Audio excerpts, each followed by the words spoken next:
সকাল থেকেই রাজধানী সহ আশপাশের জেলাগুলোতে তুমুল বৃষ্টি। বিভিন্ন স্থানে দেখা দিয়েছে যানজট।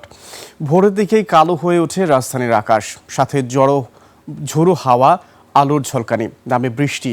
আবহাওয়া অধিদপ্তর জানিয়েছে মৌসুমী বায়ুর প্রভাবে দেশের বিভিন্ন স্থানে মাঝারি থেকে ভারী বৃষ্টি হতে পারে। বুধবার সকাল 7টা থেকে পরবর্তী 6 ঘন্টার জন্য ঢাকা ও পার্শ্ববর্তী এলাকার আবহাওয়ার পূর্বাভাসে বলা হয়েছে আকাশ আংশিক মেঘলা থাকার পাশাপাশি বজ্রসহ বৃষ্টি হতে পারে। বজ্রবৃষ্টি সহ পূর্ব দিক থেকে ঘন্টায় 10 থেকে 15 কিলোমিটার বেগে এবং পশ্চিম উত্তর পশ্চিম দিক থেকে দমকা ও ঝোড়ো হাওয়া বয়ে যেতে পারে। দর্শক, আবহাওয়া অফিসে আছেন আমাদের সহকর্মী সিরাত আল মুস্তাকিম, যুক্ত হচ্ছি তার সঙ্গে।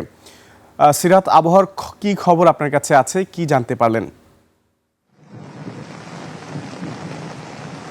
সুমন, দীর্ঘ কয়েকদিন ধরেই অতিরিক্ত তাপদাহের কারণে রাজধানী সহ দেশের বিভিন্ন অঞ্চলে সাধারণ মানুষ কিন্তু অতিষ্ঠ ছিল এবং সেই অতিষ্ঠতা কাটিয়ে উঠে প্রশান্তির বৃষ্টি শুরু হয়েছে এবং এই বৃষ্টি কিন্তু ইতিমধ্যেই জনজীবনে একটি দুর্ভোগের সৃষ্টি করেছে।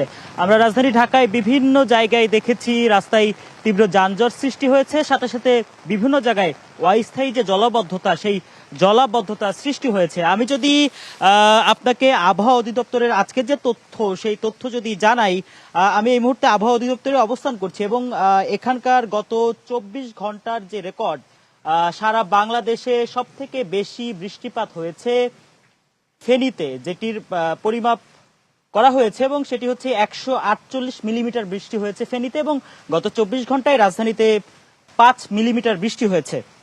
এবং এই যে বৃষ্টি শুরু হয়েছে এটি কিন্তু আগামী 4 মে পর্যন্ত এভাবেই চলবে এবং এরপরে কিছুটা স্বাভাবিক হয়ে আসবে, এমনটি কিন্তু আবহাওয়া অধিদপ্তর থেকে আমাদেরকে জানানো হয়েছে।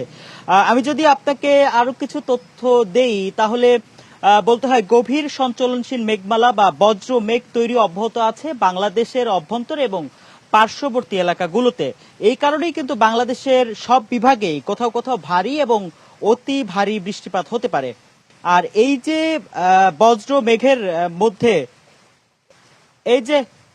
এই যে বজ্র মেঘের কারণে কিন্তু আসলে বঙ্গোপসাগরে কিন্তু মেঘমালা সৃষ্টি হচ্ছে এবং যে সমুদ্র বন্দরগুলো রয়েছে, সেই সমুদ্র বন্দর যে নৌযানগুলো রয়েছে তাদেরকে 3 নম্বর সতর্ক সংকেত দেখিয়ে যেতে বলা হয়েছে এবং যেসব মাছ ধরার ট্রলার এবং নৌকা রয়েছে তাদেরকে পরবর্তী সংকেত না দেওয়া পর্যন্ত উপকূলের কাছাকাছি জায়গায় সাবধানে অবস্থান করার জন্য বলা হয়েছে আবহাওয়া অধিদপ্তর থেকে।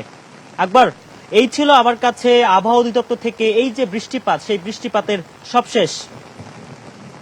নিশান, আপনাকে ধন্যবাদ।